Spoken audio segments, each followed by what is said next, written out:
우리 좌우에 계신 분들과 인사하겠습니다. 잘 오셨습니다. 사랑합니다. 축복합니다. 또 선포하겠습니다. 예수님이 부활하셨습니다. 살아계셔서 당신과 함께하고 계십니다. 예수님과 동행합시다. 할렐루야. 벌써 2025년 상반기가 다 지나갔습니다. 그리고 오늘 이렇게 2025년의 하반기를 시작하는 첫 주를 맞이하게 되었는데요, 우리 상반기 동안에 우리를 지키신 하나님께서 하반기에도 함께하여 주셔서 주님의 은혜로 풍성한 삶을 살아가게 되시기를 주님의 이름으로 축복을 드립니다. 자, 한때 세계 휴대폰 시장을 석권했던 회사가 있습니다. 노키아라는 회사입니다. 2000년대 초 이 노키아는 휴대폰 업계에 누구도 넘볼 수 없는 절대 강자였습니다. 튼튼한 내구성과 오래가는 배터리, 그리고 쉽게 사용할 수 있는 이 사용법 등으로 인해서 이 전 세계에 있는 수많은 사람들이 노키아 휴대폰을 사용했습니다. 그래서 전 세계 휴대폰 시장의 40%를 노키아가 차지를 해서 휴대폰 그러면 노키아라는 이런 공식이 성립할 정도였습니다. 그런데 이렇게 잘 나가던 노키아가 한순간에 나락으로 떨어지게 되었습니다. 그 변화의 순간을 제대로 간파하지 못했던 것이죠. 그때가 언제냐? 2007년 1월입니다. 2007년 1월에 애플의 스티브 잡스가 아이폰이라는 스마트폰을 출시한 것이죠. 이 아이폰은 기존의 휴대폰과 전혀 다른 기준을 제시했습니다. 기존의 휴대폰은 휴대폰 이 기계에 내장되어 있는 그냥 전화 거는 기능, 문자 보내는 기능, 그냥 카메라 기능, 그 안에 있는 기능을 그냥 사용하는 것에 불과했습니다. 그런데 이 애플의 아이폰은 사용자가 본인이 원하는 그 앱을 휴대폰에 깔아서 본인이 원하는 대로 그 휴대폰을 사용할 수 있게 한 것이죠. 노키아가 휴대폰이라는 기계 중심이었다면 애플의 아이폰은 사용자 중심이었던 것입니다. 노키아와 애플은 휴대폰을 만드는 기준 자체가 달랐던 것이에요. 이렇게 다른 기준으로 애플이 휴대폰을 만들자 시장은 급속하게 애플이 만든 스마트폰 쪽으로 기울어졌고, 세계를 호령하던 노키아는 급속히 시장을 잃고 애플 아이폰이 출시된 지 채 6년이 되지 못한 2013년도에 휴대폰 사업을 마이크로소프트에 매각을 하면서 완전히 몰락의 길을 걷게 되었습니다. 그 반면에 애플은 혁신적인 디자인과 사용자 경험을 앞세워 스마트폰 시장을 선도하면서 세계 휴대폰 산업의 판도를 완전히 바꾸어 놓았어요. 그 결과로 휴대폰을 출시하기 전에 애플은 이 생존을 하느냐 마느냐 이렇게 급급한 상황이었는데, 아이폰을 출시하고 난 이후에 급성장해서 지금은 시가총액이 3조 달러가 넘는, 지금은 세계의 이 시가총액 전 세계 3위에 오를 만큼 세계적인 기업으로 떠오르게 되었습니다.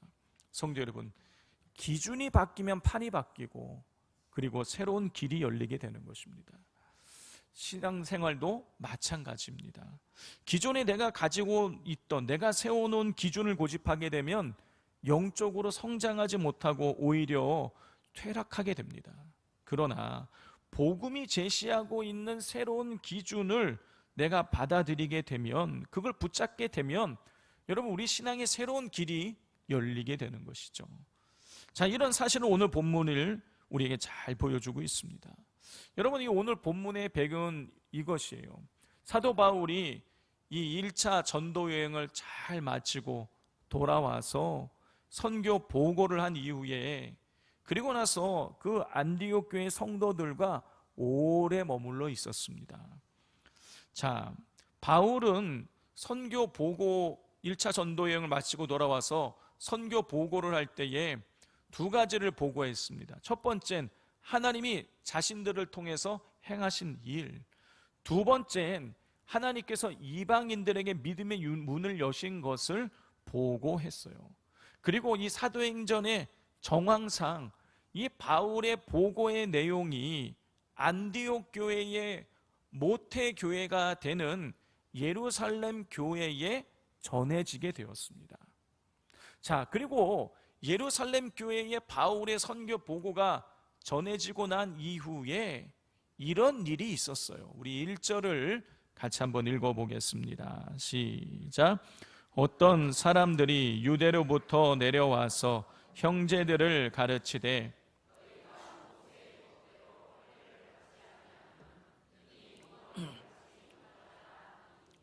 하나님께서 이방인들에게 믿음의 문을 여셨다라는 이 바울의 보고가 예루살렘 교회에 전해지자 예루살렘 교회 성도들 중 몇 사람이 안디옥 교회를 찾아왔습니다.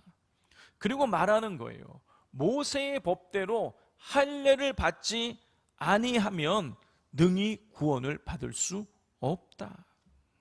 그러니까 예루살렘 교회에서 온 유대인 성도들은 바울이 이방인들에게 하나님께서 구원의 문을 여셨다는 이 소식을 듣고 그거는 있을 수 없는 일이다. 이방인들이 할례를 받아야지, 율법을 지켜야 구원을 받는 것이지 어찌 이방인들에게 그냥 구원의 문이 열릴 수 있느냐라고 하면서 이방인들이 구원을 받으려면 할례를 받아야 된다라고 안디옥 교회를 찾아와서 주장을 하게 되는 것이에요. 성도 여러분, 할례에 관한 성경의 가장 첫 번째 기록은 창세기 17장입니다. 창세기 17장을 보면 하나님께서 아브람을 부르시고 그럼 아브람의 복을 주시면서 말씀하시는 거예요. 너의 후손들에게 할례를 행하라. 할례를 받지 아니하면 하나님의 백성이 되지 못한다. 그렇게 말씀을 하셨어요. 그러니까 여러분, 이 할례는 하나님의 백성이라는 외적인 표시인 거예요. 그렇지만 이 사람의 영혼을 구원하는 절대적인 조건은 될 수 없는 것입니다. 왜 그런 것입니까? 구원은 할례가 아니라 믿음으로 받는 것이기 때문인 것이죠. 그렇기에 이방인들이 구원을 받기 위해서는 할례를 받아야 된다라고 하는 이 주장을 사도 바울은 받아들일 수 없는 것인데, 이 편협한 율법주의에 물들어 있는 예루살렘에서 온 이 유대인 성도들은 이방인들이 구원을 받기 위한 구원의 조건으로 할례를 주장했던 것이에요. 성도 여러분, 예루살렘 교회에서 온 유대인 성도들의 이 할례를 받지 않으면 구원받을 수 없다라는 이 주장은 행위 중심적인 신앙에서 나오게 되는 것입니다. 여러분, 행위 중심적인 신앙을 가진 사람은 내가 지킨 것, 내가 이룬 것, 내가 쌓은 것으로 구원을 받을 수 있다고 믿어요. 여러분, 그렇기에 여러분, 이들의 구원의 기준은 하나님의 은혜가 아닌 거예요. 이들의 구원의 기준은 율법을 지켰느냐, 율법을 내가 지켰느냐, 내가 할례를 받았느냐가 되는 것입니다. 여러분, 그렇기 때문에 이들의 감사의 기준은 무엇이 되겠습니까? 내가 얻은 것, 내가 행한 것, 내가 이룬 것, 내가 성취한 것이 이들의 감사의 기준이 되고 감사의 내용이 되겠죠. 이들은 이런 감사를 할 것입니다. 하나님, 제가 할례를 받은 것을 감사합니다. 내가 절기를 지키고 정결법을 지킨 것을 감사합니다. 여러분, 예수님께서 세리와 바리새인의 기도를 그렇게 비유로 말씀하신 적이 있지 않습니까? 여러분, 세리가 바리새인이 어떻게 기도했습니까? 나는 저 세리와 같지 아니함을 감사합니다. 나는 일에 한 번씩 금식을 하고 선을 행하고 구제를 하고 있습니다. 이런 기도를 드리는 거예요. 이게 행위 중심적인 신앙인 거예요. 내가 뭘 했으니까 하나님 앞에서 당당하다라는 것이죠. 이런 사람들의 감사의 제목은 자기가 행한 게, 자기가 이루고 성취한 게, 자기가 얻어진 게 감사의 내용일 수밖에 없어요. 그렇기 때문에 이 행위 중심적인 신앙을 가진 사람들은 자기의 성취가 없거나 하나님 앞에서 실수를 했다든가 그러면 감사할 내용이 사라지는 거예요. 하지만 복음은 이런 조건부 감사, 행위 중심의 구원을 말하지 않죠.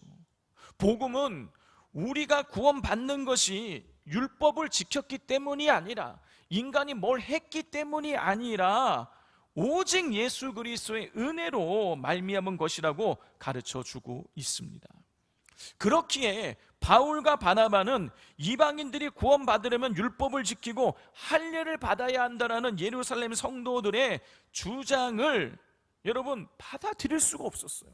그래서 가만히 있을 수가 없었습니다. 그래서 예루살렘 교회로 올라가서 우리가 제대로 된 복음의 진리를 이야기해야겠다, 공적으로 이 이방인들의 구원 문제의 기준을 다뤄야겠다라고 그렇게 결심을 하게 됩니다. 성도 여러분, 바른 기준을 가져야 되는 것입니다. 왜냐하면 기준이 바르지 않으면, 기준을 양보하게 되면 결과가 달라지고 결과가 좋지 않게 나오기 때문인 것입니다. 1994년 10월 21일 서울 도심을 연결하던 성수대교가 출근 시간에 무너져 내렸습니다. 제가 그때 이 성수대교가 보이는 아파트에 살고 있었어요. 아침이 되었는데 집에 전화가 막 계속 오는 거예요. 아버지 괜찮으시냐, 아버지 괜찮으시냐. 이게 무슨 일인가 얘기를 들어봤더니 성수대교가 무너졌다라는 거예요. 근데 그때 당시에 뭐 영동대교를 비롯한 한강에 있는 여러 이 다리 대교들이 제대로 이 부실 공사를 해가지고 콘크리트 조각이 떨어지고 철근이 부식되고 이런 일들이 뉴스에 자주 보도되고 있었어요. 그래서 저는 뭐 성수대교가 뭐 무너졌다 그랬을 때에 조금 또 이게 뭔가 콘크리트가 떨어져 나갔나 보다 이렇게 생각을 했어요. 근데 자꾸 전화가 오니까 이상해가지고 거실 나가서 베란다를 열고 봤더니 진짜 가운데가 잘라져 있더라고요. 깜짝 놀랐어요. 여러분, 성수대교가 그래 붕괴됨으로 인하여서 17명이 죽고 32명이 죽고 17명이 부상을 당했습니다. 조사 결과 사고의 원인은 단순한 설계 오류가 아니었어요. 설계 당시에는 엄격한 기준이 있었지만 공사를 하는 과정에서, 그리고 유지 보수하는 과정에서 그 기준이 조금씩 완화되고 타협되기 시작한 것이 문제였습니다. 사고 이전에 여러 차례 언론에서 그리고 전문가들이 이 성수대교의 균열이 심상치가 않다라고 몇 번이나 그렇게 이야기를 했는데, 경고를 했는데 관계자들은 안전점검 기준을 완화시켜 놨기 때문에 이 정도 틈 벌어진 거 괜찮다 라고 계속 그 경고를 무시했던 것이죠. 그 결과는 성수대교의 붕괴였습니다.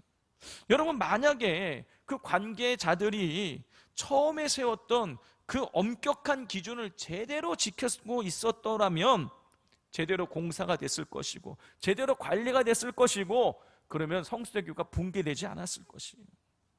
안전 기준을 완화해서 처음과 완전히 다른 기준을 적용했기에 수십 명의 생명을 잃는 참사가 발생하게 된 것입니다. 여러분, 신앙도 마찬가지예요. 신앙의 기준을 타협하게 되면 우리의 신앙이 붕괴되고 복음이 왜곡될 수밖에 없습니다. 그리고 더 나아가 감사의 조건과 내용까지 바뀌게 되는 것이에요. 그렇기에 바나바와 바울은 할례를 받아야지만, 율법을 지켜야지만 구원받는다는 이 거짓 진리로부터 복음의 진리를 수호하기 위해서 예루살렘 교회로 가고자 했어요. 그리고 2절부터 4절의 말씀을 읽으면 안디옥 교회가 실제로 바울과 바나바를 중심으로 한 이 사절단을 구성을 해가지고 안디옥 교회에 파견을 해서 이방인들의 구원의 기준에 대해서 공식적으로 판단을 구하게 됩니다. 이것이 교회 사상 최초의 회의인 예루살렘 회의예요. 안디옥 교회에서 파견된 바울과 바나바를 비롯한 사절단들은 예루살렘 회의에서 예루살렘 교회의 사도들과 장로들과 격렬한 논쟁을 벌이게 됩니다. 우리 4절과 5절을 같이 한번 읽어보겠습니다. 시작. 예루살렘에 이르러 교회와 사도와 장로들에게 영접을 받고 하나님이 자기들과 함께 계셔 행하신 모든 일을 말하며 바리새파 중에 어떤 믿는 사람들이 일어나 말하되 이방인에게 할례를 행하고 모세의 율법을 지키라 명하는 것이 마땅하다 하니라 그랬어요. 여러분 4절을 보면은요, 이 바울 일행은 자신들이 이방 지역에서 선교할 때 하나님께서 자신들과 함께 계셔서 행하신 모든 일에 관해서 증언했어요. 그런데 하나님께서 바울과 바나바와 함께 하시면서 행하신 일이 무엇인 것입니까? 이방인들에게 구원의 문이 열리는 것이었어요. 자, 바울과 바나바는 이방인들에게 하나님께서 구원의 문을 여셨다고 주장을 하는 거예요. 그 이야기를 듣고 이 예루살렘 교회에 있는 성도들이 가만히 있지 않았어요. 예루살렘 교회 성도들 중에서 바리새파 출신, 바리새파는 율법을 중요시 여기는 사람들인 것이죠. 그 율법을 중시 여기고 있었던 바리새파 출신의 성도들은요, 뭐라고 이야기하냐면 이방인에게 할례를 행하고 그리고 모세의 율법을 지키라고 가르치는 것이 마땅하다라고 이렇게 주장을 하게 되는 것입니다. 자, 이렇게 안디옥 교회와 예루살렘 교회가 팽팽하게 맞서고 있을 때에 그때에 베드로가 자신의 의견을 말하게 됩니다. 그 내용이 7절에서 11절에 나와요.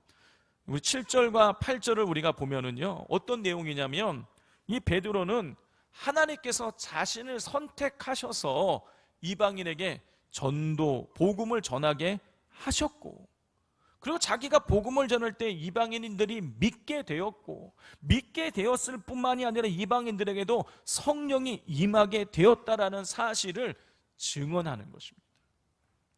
여러분, 베드로는 그런 경험이 있었던 거예요. 사도행전 10장을 보면 이방인 고넬료의 집에 가서 베드로가 복음을 전하죠. 복음을 전했더니 고넬료와 그 온 집안 사람들이 다 믿게 돼요. 그래서 믿게 되자 베드로가 세례를 주었는데, 세례를 주었을 때에 그 이방인 그 집안에 있는 모든 사람들에게 성령이 임하는 것을 베드로가 보게 된 거예요. 그 모습을 보고 베드로가 깜짝 놀라게 되는 것이죠. 사도행전 10장 44절 45절입니다. 베드로가 이 말을 할 때에 성령이 말씀 듣는 모든 사람에게 내려오시니 베드로와 함께 온 할례 받은 신자들이 이방인들에게도 성령 부어 주심으로 말미암아 놀라니. 여러분, 베드로와 유대인 성도들은요, 아니 이방인들에게, 할례도 받지 않은 그 율법이 뭔지도 모르는 이방인들에게 아니 성령이 임하는 것을 보고 깜짝 놀라지 않을 수가 없었어요. 베드로는 그걸 경험했던 거예요. 그렇기에 지금 예루살렘 회의에서 바리새파 출신의 성도들이 이방인들이 구원을 받으려면 할례를 받고 모세의 율법을 지켜야 한다는 이 주장에 대해서 반박을 할 수밖에 없었던 거예요. 그리고 더 나아가서 베드로는 구절을 통해서 하나님께서는 유대인과 이방인들을 차별하지 않으신다고 강력하게 증언을 했습니다. 그리고 나서 이렇게 결론을 내렸어요. 우리 11절을 같이 한번 읽어보겠습니다. 시작.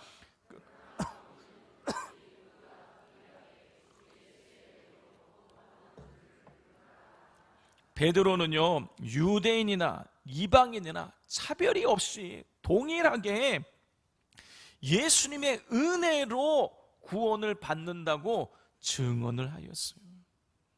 여러분, 이러한 베드로의 증언에는요, 구원의 기준이 율법을 지키고 할례를 받는 인간의 어떤 노력이 아니라 구원은 예수님의 은혜로 받는다라는 이 복음의 본질을 선명하게 드러내고 있는 것이에요.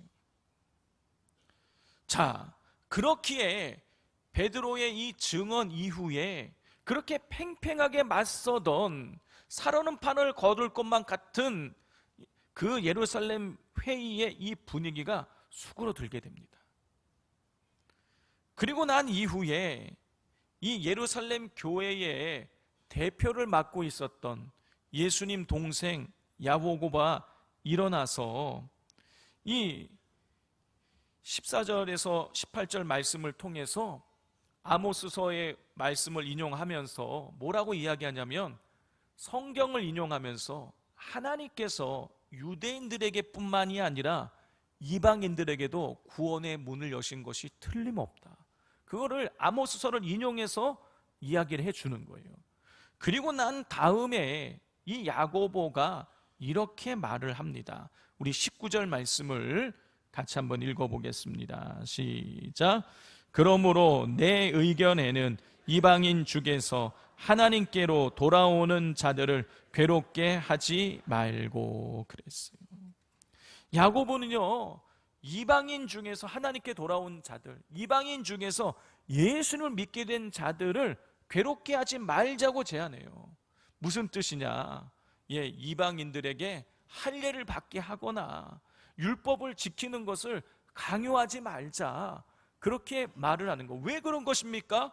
구원은 행위가 아니라 믿음으로 받는 것이기 때문인 것이죠.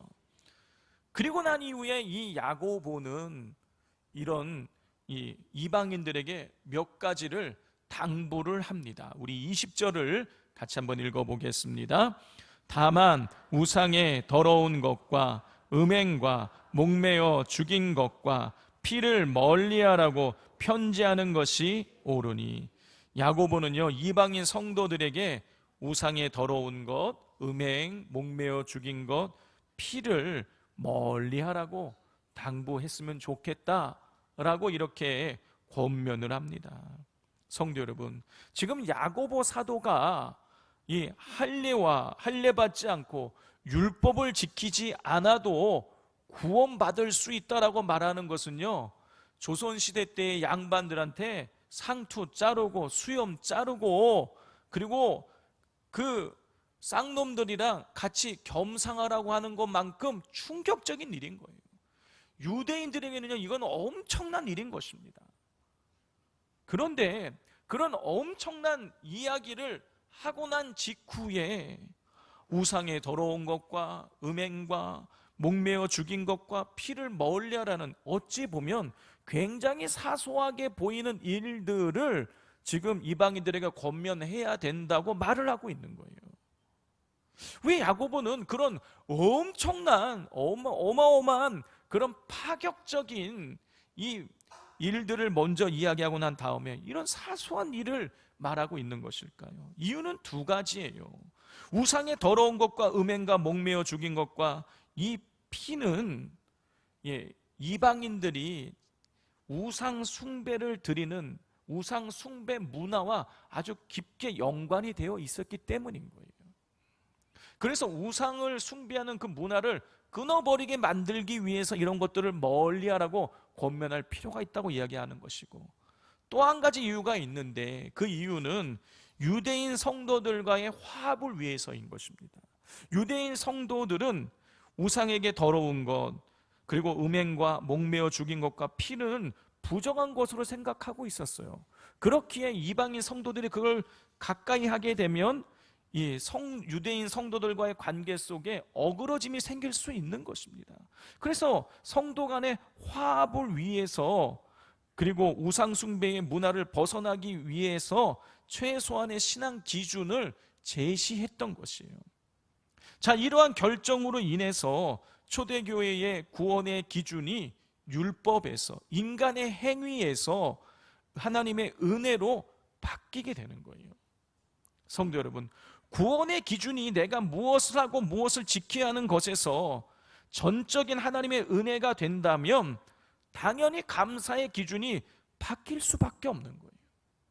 앞서 말씀드린 것처럼 내가 무언가를 해서 구원을 받는 행위 중심적인 신앙에 머물러 있게 되면 내가 무언가를 성취해야지만, 내가 무언가를 행해야지만 감사할 수 있어요. 그러나 하나님의 은혜로 구원을 받는다는 이 복음의 그 기초한 신앙을 갖게 되면은요, 여러분, 감사의 내용이 달라질 수밖에 없어요. 내가 설사 실패했다고 할지라도, 내가 설사 하나님 앞에 부족한 점이 있다고 할지라도 얼마든지 하나님께 받은 은혜로 말미암아 구원의 은혜 그거 하나만 가지고도 얼마든지 감사를 할 수가 있게 되어지는 것이죠. 사랑하는 성도 여러분, 오늘 우리는 맥주 감사 주일로 하나님께 감사의 예배를 드리고 있습니다. 그런데 우리 성도님들께서 오늘 어떤 감사를 하나님께 드리고 계십니까?